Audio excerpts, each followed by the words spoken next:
to the great pinch of snuff that followed them, but to the words that followed the great pinch of snuff. They were these. Not many years after the beginning of this century, a worthy couple of the name of Huntroyd occupied a small farm in the North Riding of Yorkshire. They had married late in life, although they were very young when they first began to keep company with each other. Nathan Huntroyd had been farm servant to Hester Rose's father, and had made up to her at a time when her parents thought she might do better, and so, without much consultation of her feelings, they had dismissed Nathan in somewhat cavalier fashion. He had drifted far away from his former connections when an uncle of his died, leaving Nathan by this time upwards of 40 years of age enough money to stock a small farm, and yet to have something over to put in the bank against bad times. One of the consequences of this bequest was that Nathan was looking out for a wife and housekeeper in a kind of discreet and leisurely way, when one day he heard that his old love, Hester, was not married and nourishing, as he had always supposed her to be, but a poor maid-of-all-work in the town of Ripon. For her father had had a succession of misfortunes which had brought him in his old age to the workhouse. Her mother was dead, her only brother struggling to bring up a large family, and Hester herself a hard-working, homely-looking, at 37, servant. Nathan had a kind of growling satisfaction, which only lasted for a minute or two, however, in hearing of these turns of fortune's wheel. He did not make many intelligible remarks to his informant, and to no one else did he say a word. But a few days afterwards he presented himself, dressed in his Sunday best, at Mrs. Thompson's back door in Ripon. Hester stood there, in answer to the good sound knock his good sound oak stick made, she with the light full upon her, he in shadow. For a moment there was silence.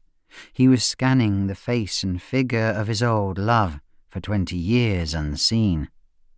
The comely beauty of youth had faded away entirely. She was, as I have said, homely-looking, plain-featured, but with a clean skin and pleasant, frank eyes.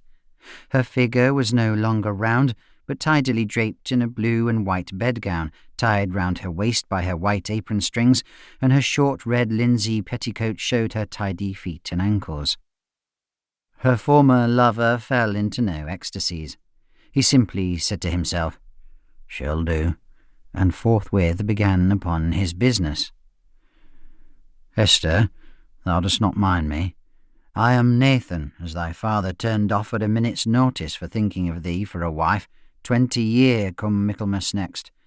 I have not thought much upon matrimony since, but Uncle Ben has died, leaving me a small matter in the bank, and I've taken Nab-End Farm and put in a bit of stock, and shall want a missus to see after it.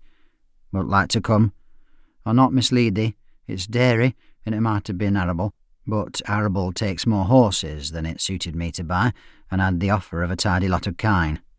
That's all. If thou'lt have me, I'll come for thee as soon as the hay has gotten in." Hester only said, "Come in and sit thee down." He came in and sat down. For a time she took no more notice of him than of his stick, bustling about to get dinner ready for the family whom she served. He, meanwhile, watched her brisk, sharp movements, and repeated to himself, "Shall do." After about 20 minutes of silence thus employed, he got up, saying, "Well, Hester, I'm going. When shall I come back again?" "Please the cell, and thou please me," said Hester, in a tone that she tried to make light and indifferent, but he saw that her colour came and went, and that she trembled while she moved about. In another moment Hester was soundly kissed. But when she looked round to scold the middle-aged farmer, he appeared so entirely composed that she hesitated. He said, "I have pleased myself, and thee too, I hope. Is it a month's wage and a month's warning? Today is the 8th. July 8th is our wedding day. I have no time to spend a wooing before then, and wedding mustna take long. 2 days is enough to throw away at our time of life." It was like a dream, but Hester resolved not to think more about it till her work was done.